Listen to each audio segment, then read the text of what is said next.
Thank you, Terrence. Sure. Hi. Well, I'd just like to welcome everyone to our webinar today. It is Opus Connect's 6th installment in our webinar series. My name is Terrence Winters. I'm the Director of Special Events here at Opus Connect. We have a great topic and panel for all of our attendees today. The subject is challenges of smaller transactions from sourcing to closing. Our moderator is J.R. Matthews of Tregaron Capital, and our panelists are Adam Norris with Salem Investment Partners, Bill Dyer of Boathouse Capital, and David McLeese with First Capital Partners. Special thank you also to J.R. Matthews and Tregaron Capital, who is the sponsor of today's event. Just a couple technical things as we get started. For any of you who are having technical difficulties, you can chat me, the host. Click on the chat tab and make sure you're sending to the host. I'll help you out with any volume or microphone issues you're having, or if you can't see certain things, please just let me know. Over the course of the hour, you can also submit questions that the panel will address at the end of the discussion. You see on the bottom there is there's a Q&A tab on the top, and you can select the question to go to all panelists, and our moderator, JR, will select a handful of them to address in the final 15 minutes or so of the hour. So just to give everyone a brief overview on Opus Connect, we are a private equity-focused networking group. Our founder is Louis Sokolowski. He founded this organization 6 years ago. He is also the managing partner of Genero Capital Partners. Opus Connect has chapters in Los Angeles, New York, and Chicago. We run monthly events in each of those cities. Oftentimes they'll consist of panels or roundtable discussions with guest speakers. We put together these more specialized events as well, the webinar, which you're all participating in today, as well as our Deal Connect speed networking events, which are deal sourcing type of events where we will pair up, for instance, capital providers and independent sponsors, or what we've done in the past, also pairing up private equity firms and investment bankers. Opus Connect is a membership group, exclusive membership group that is by invitation only, consisting entirely of M&A professionals across the country who are at the senior and executive level. And anyone who's interested can certainly reach out to me, and all interested parties are ultimately vetted by our selection committee. So without further ado, I will pass the ball to JR, and he can get started on today's topic. Thanks, JR. Thanks, Terrence, and I'd like to thank Opus for sponsoring this and putting together the forum, and our panelists for agreeing to have a conversation about the challenges and opportunities with smaller deals, and for everyone who's attending. The agenda will be, we'll give you some brief overviews of the panelists and then move on to a few questions we have developed to get the ball rolling. That should leave us 10 to 15 minutes at the end of the webinar to answer any open questions that you may have. So to get the ball rolling, I'm J.R. Matthews. I've been at Tregaron now for 15 years. We started as an independent sponsor until we raised our first fund in 2010. We are currently investing out of our second fund. I come at this business as a reformed, recovering CEO where I ran my own business for 10 years. We, as a firm, I'll put up that slide, we focus on companies with 1 to 3, 1 to 4 million in the Western United States. We're industry agnostic, but we don't, there's a couple, so it's probably easiest to say what we don't do, which is oil and gas in turnarounds or startups. We really look for stable cash flows. We have a particular affinity towards technology-enabled business services, That being said, we in our portfolio currently is a landscape maintenance company and a nutraceutical probiotic/vitamin contract manufacturer. So we kind of run the gambit. So that's a little bit about Tregaron. Let's move on, and so you can hear about some of the other panelists. Adam, you want to tell us about yourself and about Salem? Yeah, that'd be great. Thanks, JR. I joined Salem in early 2005, and you know, we have offices, Salem as a fund. We've got offices in Winston-Salem and Charlotte, North Carolina. 11 professionals. We have, so for the better part of 15 years, been at this. We're on our fourth SBIC fund. It's $165 million. We're currently 3 or 4 deals into that fourth fund. We've made over 100 investments across the 3 prior funds. And, you know, I echo what JR said in terms of strategy. We are a little more geographic agnostic. A fair bit of our portfolio tends to come out of the Carolinas and the Southeast, but we invest in across the United States. And, you know, we invest in a variety of industries, a variety of flexible capital structures, and like him, we're industry agnostic. Great.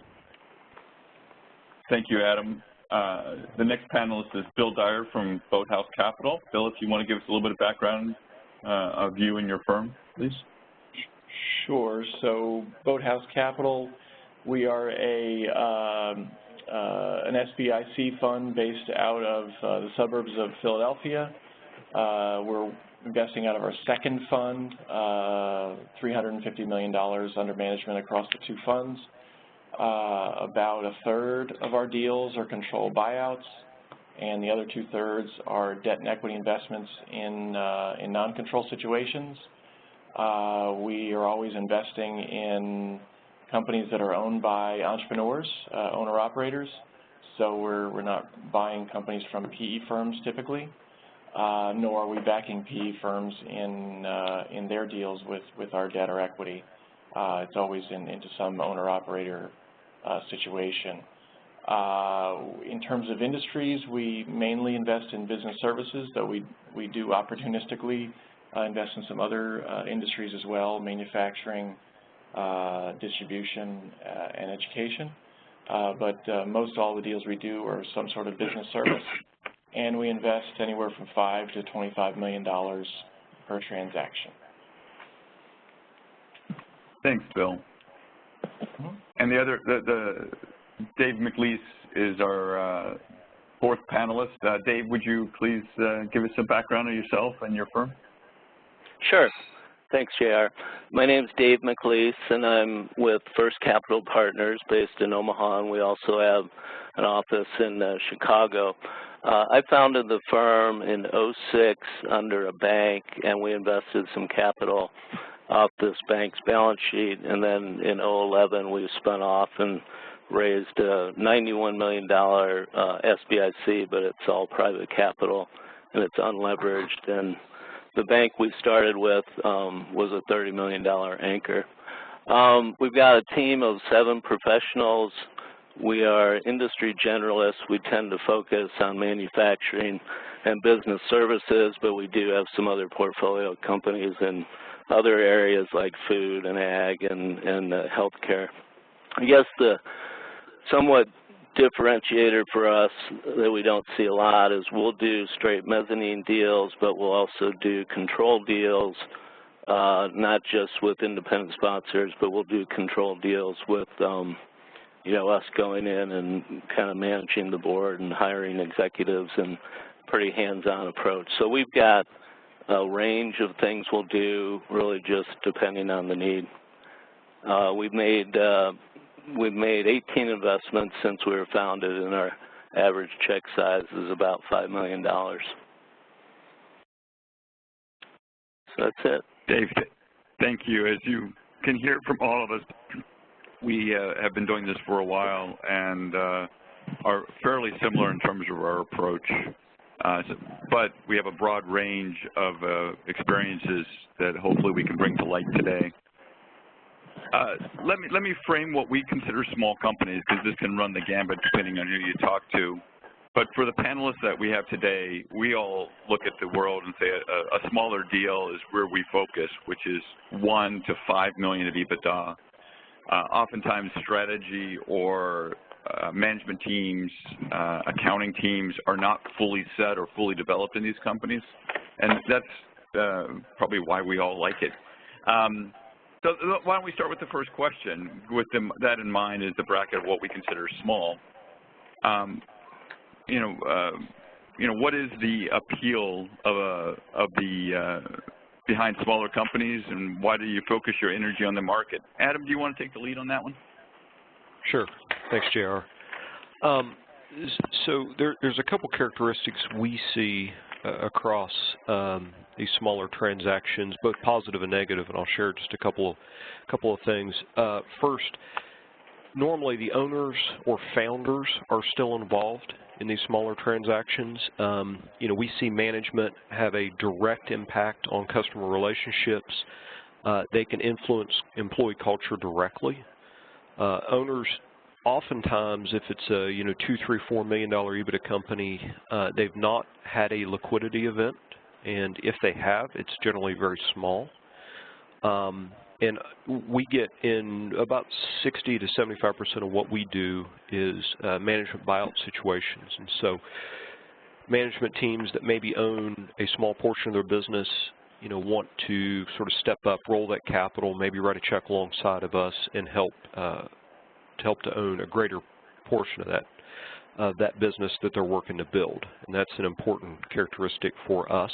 Although not exclusive, we find that in a fair portion of our transactions. But, with these smaller companies, the positive is we generally find our incentives directly aligned. We're all working to build these companies into something special.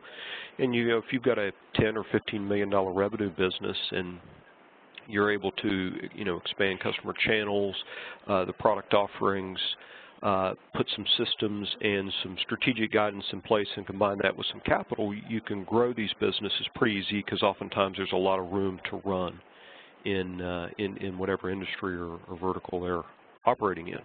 On the flip side, as Jared just alluded to, your financial controls are often weaker. Maybe an ERP, CRM system, management reporting is generally pretty weak.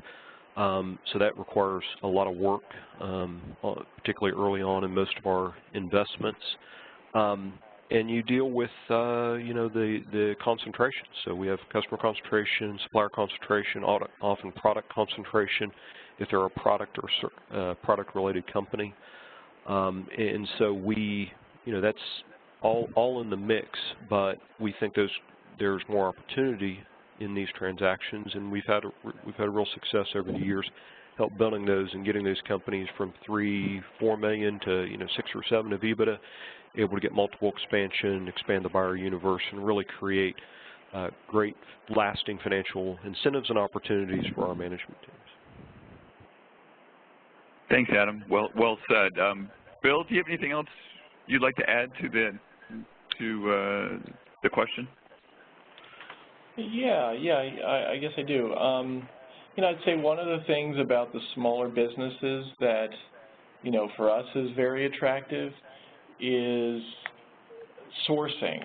There are so many of them out there, and they're going to be represented by lots and lots of different kinds of investment banks or brokers, or not represented at all. And so often there's an ability to negotiate transactions with these small businesses that are quite attractive.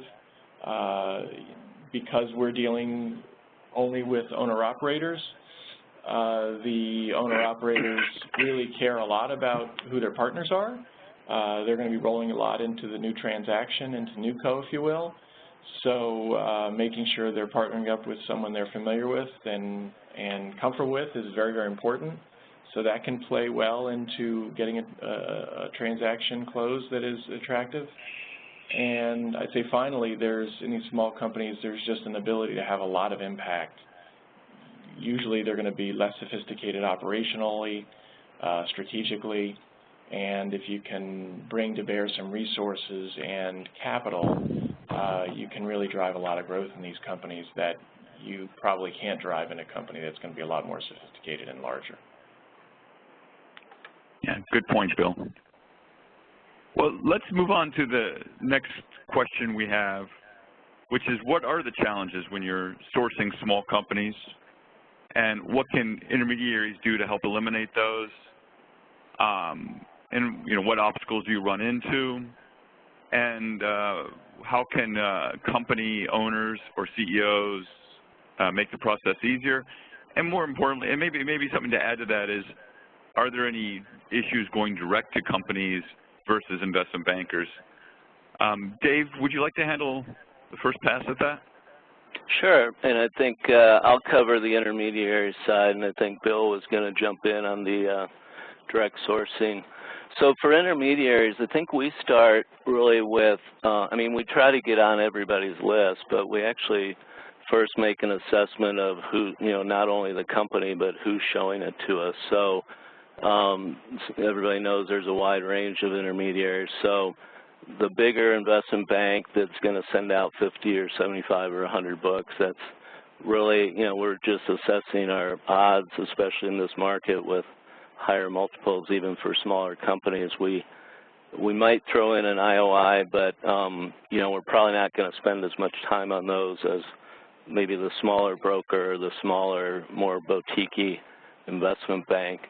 And then we look at, the quality of materials, and it's kind of counterintuitive. Sometimes we like that, attractive company, but it just isn't coming through in the materials. Maybe it's not a well put together book. That doesn't, cause us to, shut the book. It really causes us to dig a little deeper. So it's not, ideally you want perfect information, but we find, especially with these smaller companies and smaller brokers, that you need to dig through a little bit and ask questions and get data and just do a little more work.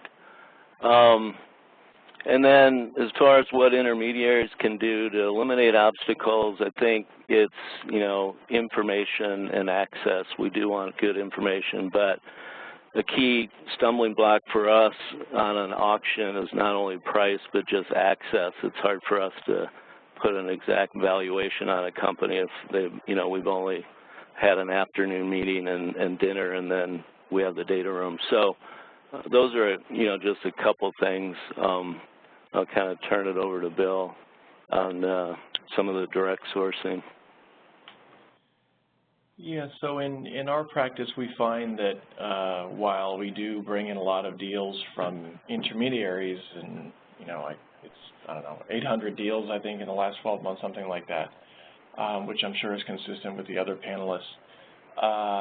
The deals we tend to do are going to be deals where either there's no intermediary or not much of a process at all. We do have a direct sourcing effort, and that's going to be concentrated in certain markets in which we have a lot of expertise and have done deals and can point to those deals. So, in my case, we've made an investment in an IT services business, and we are actively approaching other companies in that space to find a second platform that we can back, because they're regional businesses that don't compete. What we're finding is that because we have that level of expertise, have done a deal in that space, and can bring resources to bear, that that's a pretty good selling point for CEOs that might be looking for capital to grow their businesses. So, when we think about direct sourcing, if we don't really have specific expertise and knowledge, then it's not as useful to approach those CEOs directly, because that's really what they're looking for. I'd say the other thing that we find successful with approaching companies directly is an ability to bring both debt and equity, as we do.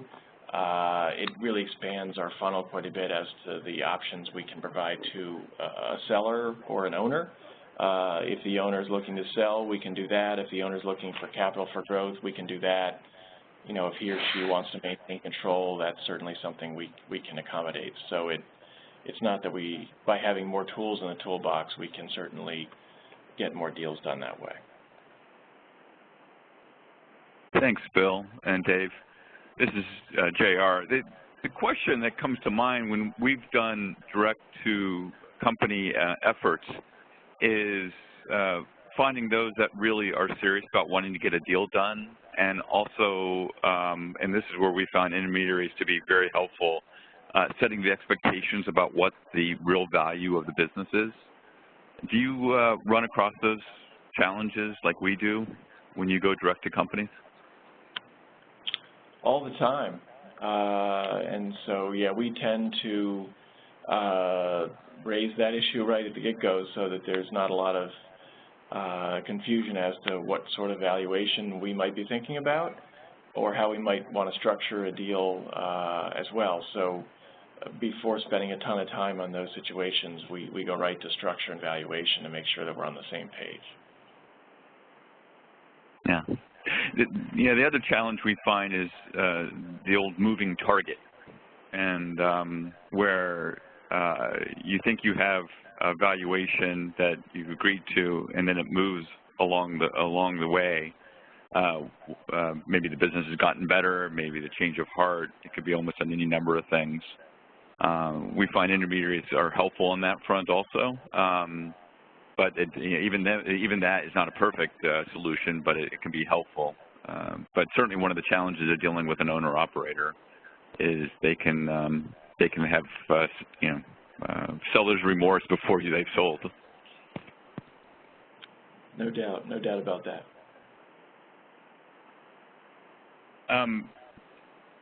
Yeah, that's probably a great question. Also, one of the attendees has offered up. How do you get past the emotional side or risk of the founder? Anybody want to jump in on that one? Sure. I mean, this is Dave. I think, like I mentioned before about access, I think spend a lot of time with the founder, number one, and over time try to, convince them a little bit how you're looking at the world, maybe point out some pluses and minuses, try to get, them to argue back or, put up a case for why the minuses may not be as much of a concern and outline the pluses. So really over a number of conversations, you ought to be able to narrow the gap and value expectations. And you'll learn a lot along the way. David, I would agree. This is a big issue, and I find relationships really matter because you're really trying to build trust quickly with the seller, and if they're rolling over, they're going to be your partner going forward. None of us on this panel have a desire to run a company. That's why we do what we do. So we're really backing management teams and entrepreneurs. So if we can build trust, then that helps a lot on the emotional side and hopefully builds a good relationship going forward. Let me say that if anybody else has questions, please put them up, and we can try to handle them during the webinar, or we'll save them till the end as things warrant. Why don't we move on to the next question about once things get under LOI, and what are the challenges faced, and what do you specifically look out for during the diligence period? Dave, I think you had some thoughts on that. Sure. Well, just from a logistical view on challenges, ideally you have a timeline that works. You're not, forced to close in 75 days and learn everything about the company and do all your documentation. So we look at having a reasonable amount of time, but we will work diligently. You got to mobilize resources, and we do tend to stage it a little bit and manage, the process and try to get the quality of earnings done and then turn on legal and all of that. So that's just like logistical. I think the challenge from a diligence standpoint is, using that period to make sure you get as good of an understanding of the company as possible.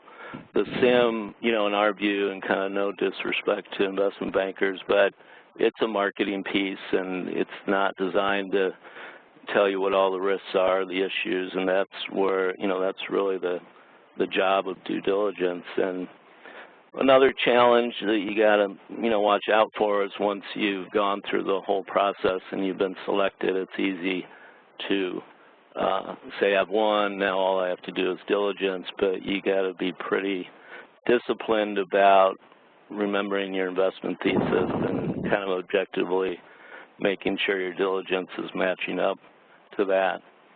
Kind of that second question on that slide that's related, you know, what do we specifically look out for? I think, you know, all the groups on this panel do, and most firms, you know, you'll do your, certainly your financial analysis. Ideally, you know, have a quality of earnings report that's, you know, the numbers are scrubbed by an outside firm. I think what we spend a lot of time on is how will the company be different in the future than it is today? So if the CEO also owns it and that person's out of the equation, you know, does whoever's going to take that person's place have the skills? You know, undoubtedly it'll be a different organization, so you actually need to kind of run through some scenarios, ask a lot of questions, and try to make sure that, you know, the company stays at least as strong as you bought it, but ideally, you know, you can make improvements. And then along those lines, we probably, or I know we spend a lot of time on the management side, and that includes not only a number of meetings, but we also have a firm we work with who does management assessments, and it's both an interview and kind of a data analytics process, and we probably paid $25,000 for that.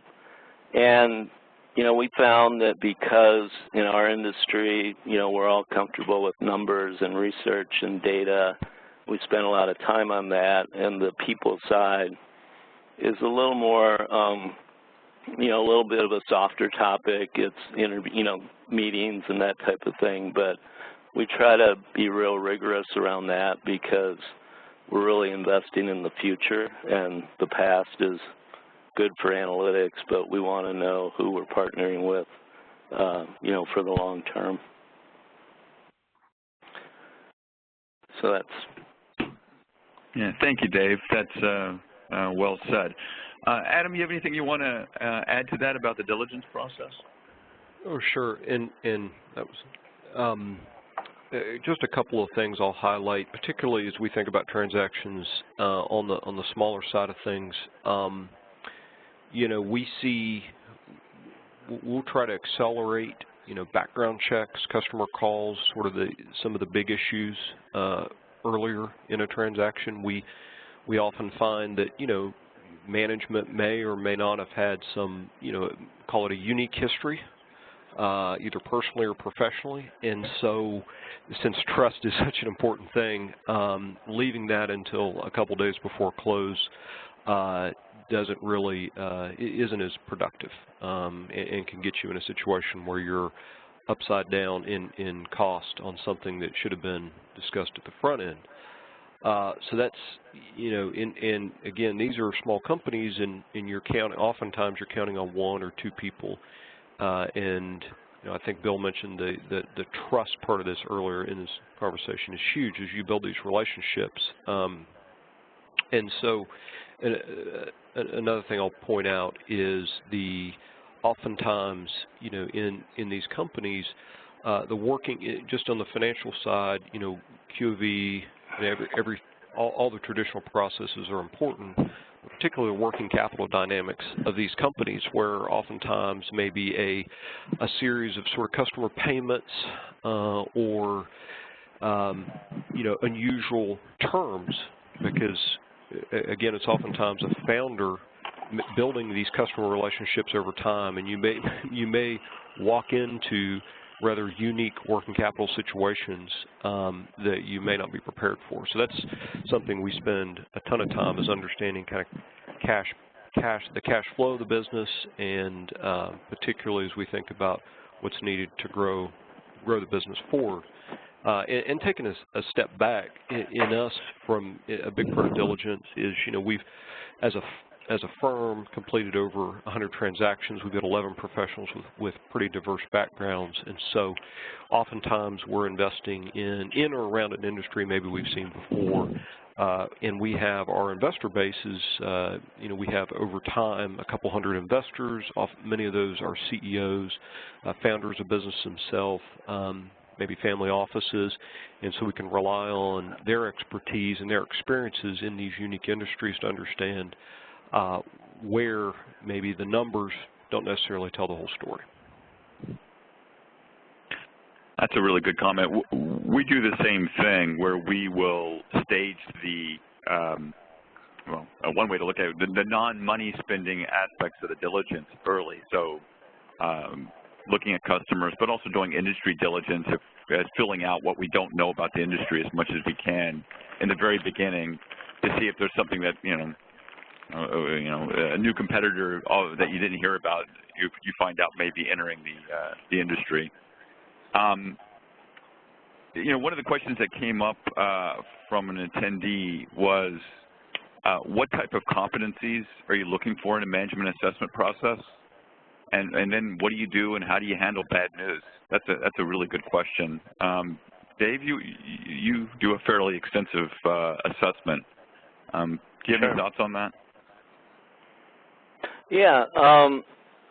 Well, there's a lot of people in these small companies who are founders of businesses, and they're often selling because they've taken it as far as they can. So we look at, are they real managers? And we've come to appreciate that management's kind of a skill and an art in and of itself, and leveraging and delegating and following up and all of that stuff. And then there's a lot of other qualities. When we do these assessments I talked about, it's not like personality or IQ or any of that. It's what motivates somebody. It's something called motivated ability. So we really try to understand what makes a person tick, and then are they in the right role for what they're doing, and are they passionate about it? So try to use the past, really their past experiences and what really makes them tick to be a predictor of how they might work when we're partners. Great, thanks, Dave. We have two more questions that we prepared. Why don't we go through those? And I want to say thank you for all the other questions coming in that we'll try to get to regarding valuation and bridging the gap, as well as fundless sponsors. At this time, though, we'll go for the next question regarding once you've been lucky enough to make the investment, what are some of the challenges you face post-transaction, and then how do you deal with that? Bill, do you have some thoughts on that front? Yeah, these small companies, there's usually a lot of work to do post-closing because they're going to be less sophisticated. Their processes are naturally going to be less robust than larger businesses. What we see in practically every deal we do is that the financial reporting with these smaller businesses tends to be relatively weak. The CFOs are less sophisticated, and they've never really operated in an environment when there's leverage or debt, so they're not prepared for that. So that tends to be an area of focus for us post-closing.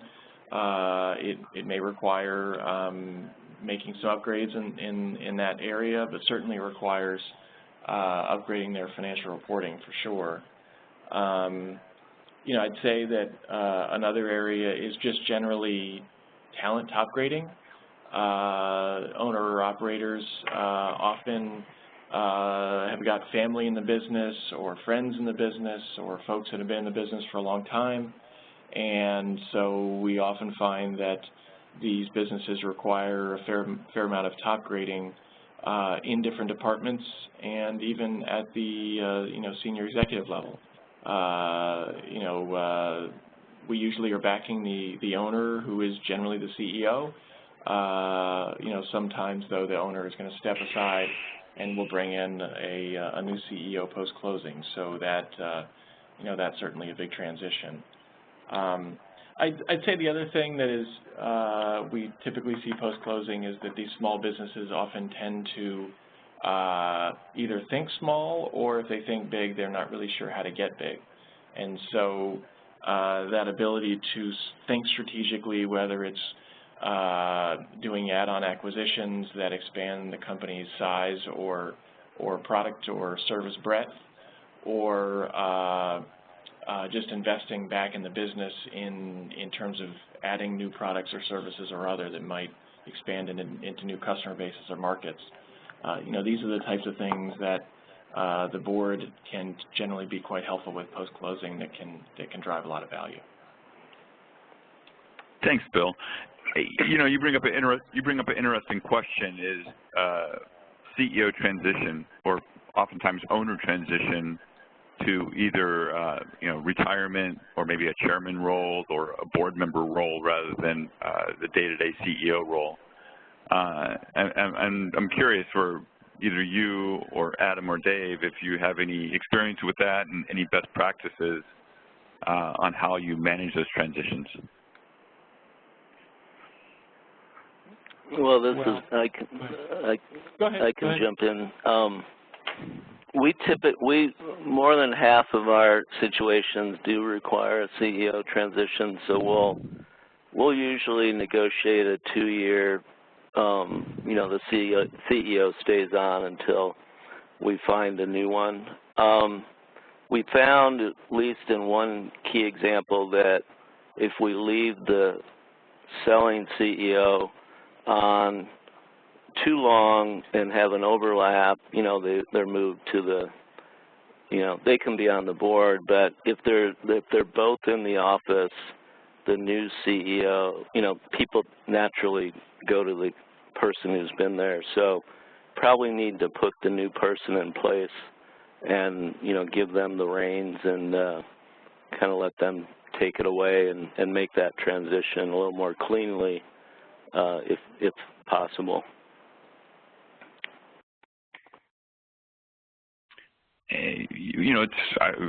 It's a challenge. We find it's a challenge, especially on a smaller company, sub 2 million EBITDA, where maybe the middle management is not as strong.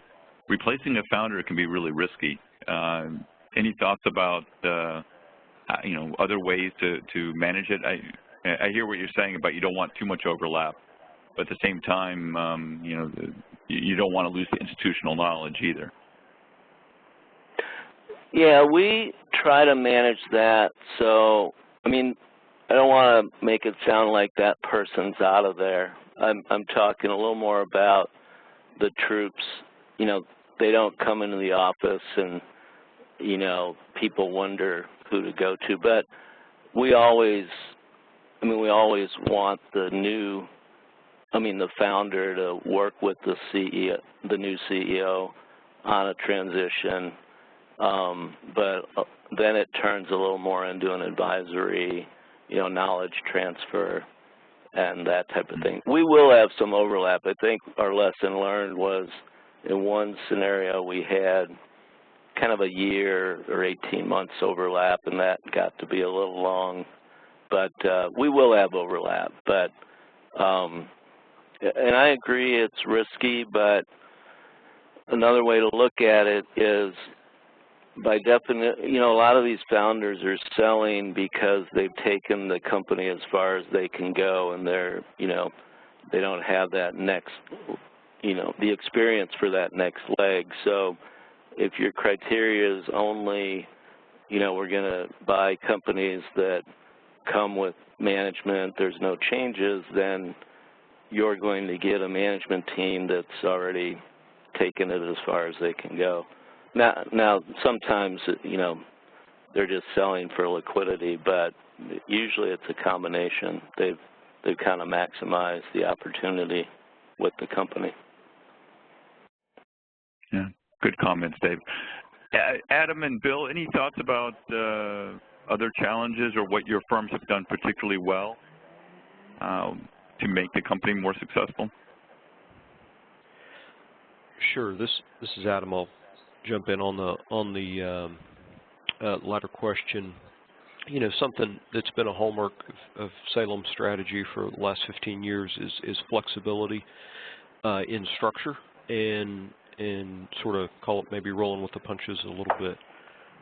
We, you know, 25% of our deals tend to be, it sounds like the other panelists as well, tend to be control transactions. And that's not that we think control of a board of a lower middle market company with $2 million of EBITDA is sort of dramatically overrated. I would rather have a CEO and a management team that has incentives aligned with me. And so we, in the situations that we have control, it's oftentimes we have a good partner alongside of us, whether it's a management team or an independent sponsor or somebody that we've developed a relationship with, but maybe they don't have the capital to put in and achieve control. And so we'll partner with them and give them, you know, whether it's with their direct equity or with a significant option pool, some solid upside.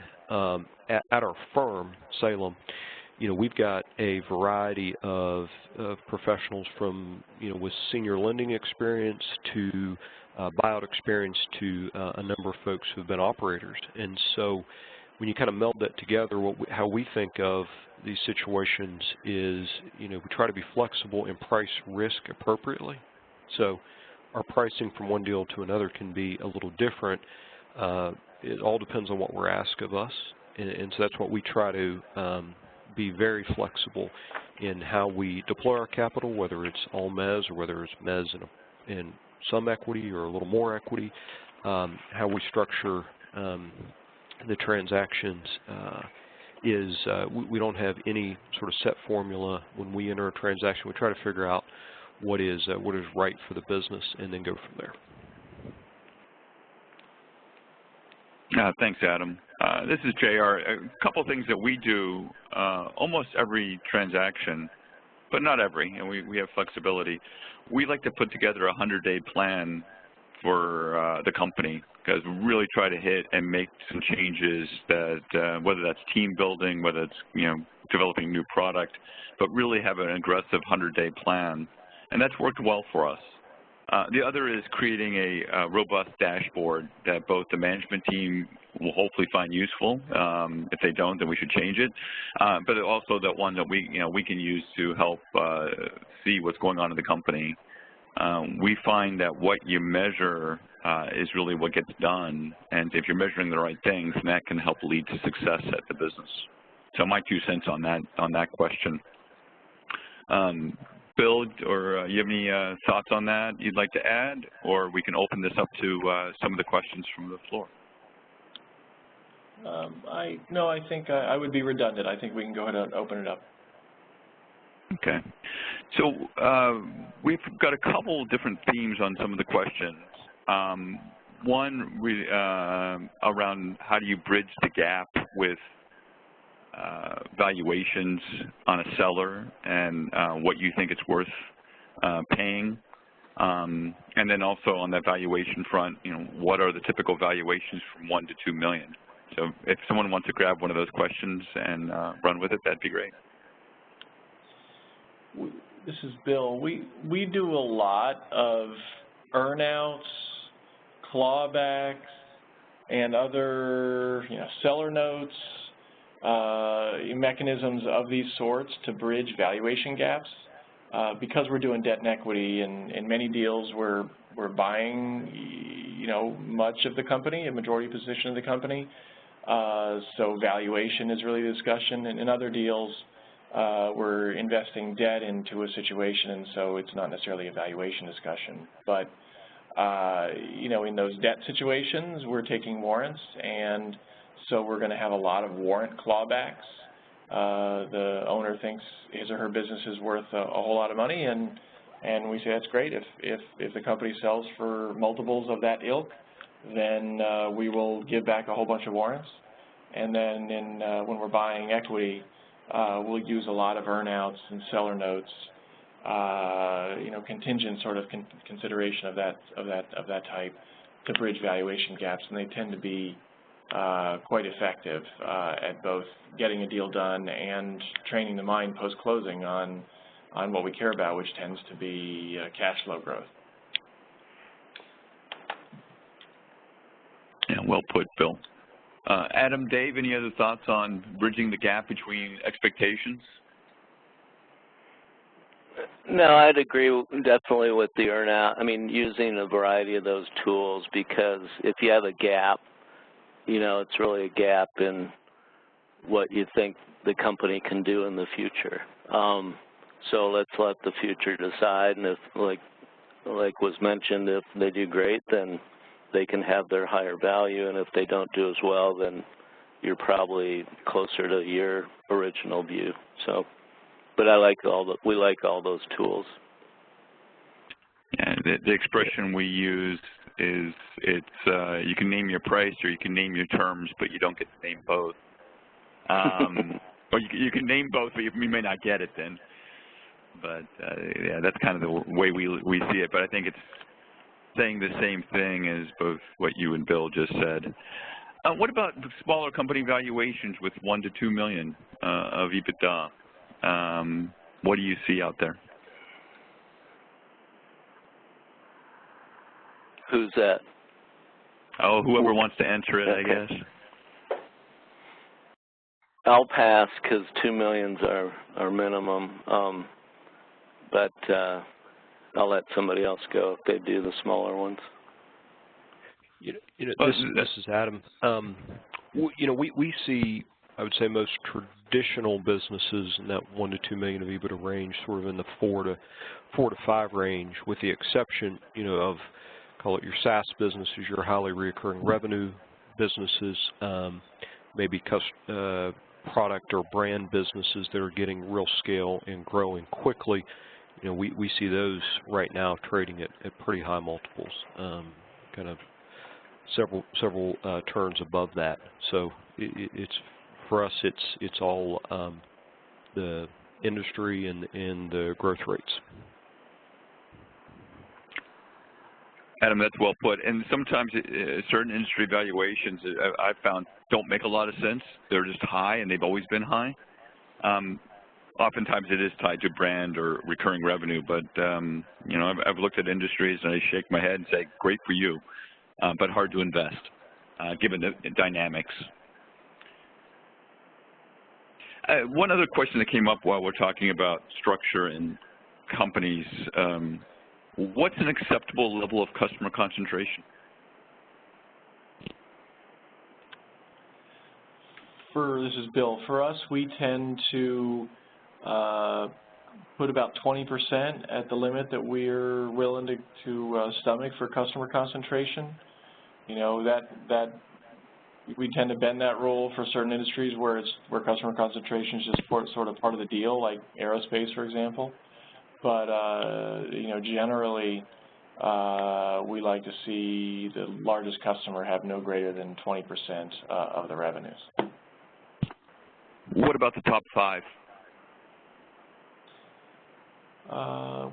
We're less concerned about the top 5, but we don't have a hard and fast rule around that one. But generally it's going to be less than 50 to 60%.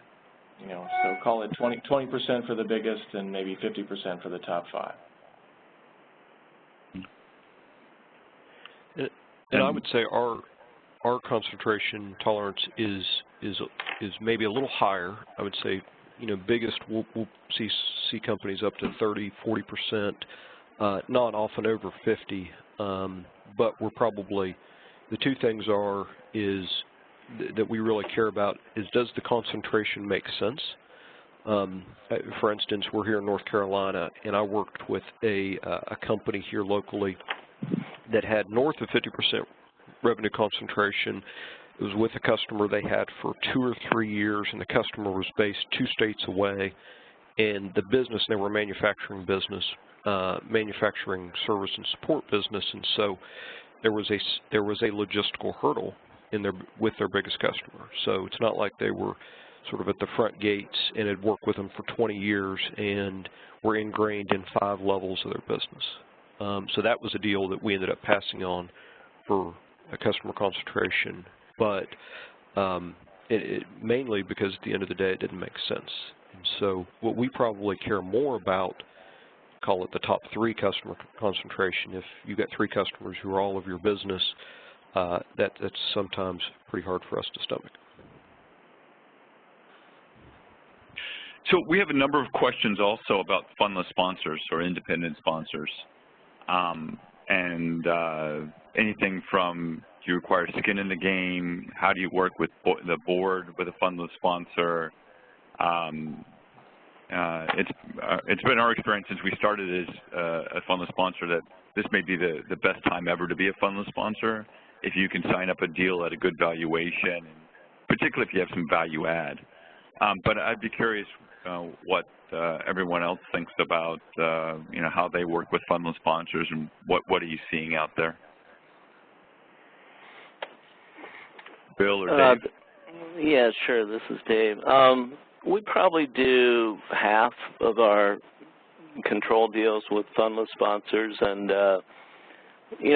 this is an area where it's all over the board. So, the ones that are, ideally you want to get involved with the ones who are very experienced, and they might have been with another fund and they're now on their own, but that's one scenario, and that type of person or people can name some very aggressive terms. So they get all of their carry after, the fund or the investor like us gets an 8%, return. And we usually do some hurdles or some additional milestones, but there's that very experienced one, and then there's that, newly starting out, might not have done a lot of deals, and we'll still work with them, certainly, but they probably, we're probably less likely to have them really run, be the sponsor, and we're taking a step back after closing. We're probably right there, and they're a fellow board member and certainly a partner. We don't treat them just as a finder, but you really need to be right there, and you own the company, and they brought it to you, and then after closing, you are you're side by side versus the other one I first mentioned that has a lot of experience. We can put a little more in their hands, and we're all busy, and so we try to balance, resources and work with, those types, and really give them a little more, responsibility or autonomy to guide the company.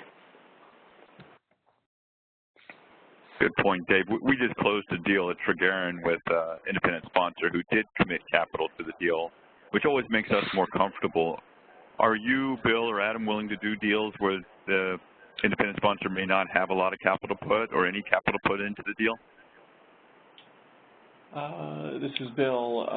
Yeah, we don't really expect the fundless sponsor to write a check. We're looking for the fundless sponsor to bring us a transaction that is priced at a very attractive level, and or the sponsor is going to bring some significant value add. Either the sponsor is going to jump in as CEO or brings a bunch of contacts or something that is going to be able to drive value post-closing. Otherwise we just can't justify paying out fees and carry to a group for bringing us a deal. If the fundless sponsor wants to write a check, that's great, but it's certainly not a prereq, nor is it, I saw in the question list, nor is it a prereq for us that the fundless sponsor would participate in financing the due diligence expenses. We expect we'll be shouldering those costs and taking that risk. If the sponsor wants to pay those costs or participate, then the sponsor should get a higher amount of upside in the deal as well. good point. Yeah, and from Salem's perspective, we do a number of transactions with fellow sponsors. Love working with them oftentimes, and we, as a fund, we'll do 30+ transactions each fund, and so our time and ability to spend manage companies, particularly from a control basis, is limited. We make sure that we allow ourselves the time, but it's challenging. So having a fellow sponsor who's often more local or has industry experience, relationship with a team, that brings real value. And so we're excited and find they sometimes can partner with some of our best transactions. Great. Well, I look up and I see the clock, and you see we're at 3 o'clock. So to honor a commitment that we will finish up in an hour, I'd like to bring this to a close and thank everyone for attending, and thank Opus for having us all on the panel. And thank you, Adam, Bill, and Dave. Really appreciate your time and your effort to answer some of these questions and hopefully give a background on how we look at the world. Thank you, JR. I'll just close by saying a special thank you, of course, to our panelists and moderator, JR, Adam, Bill, and David, and special thanks to Tregaron for being our sponsor today. What you can all expect coming up over the next few days is a survey on today's webinar, as well as a link to the recording of today's webinar for future views. We will be posting it on YouTube. For any of you who have questions about Opus Connect, if you're interested in being a part of a webinar in the future, please contact me, Terrence at opusconnect.com. Look forward to hearing from you all. Thank you, everybody. Hope you have a great day.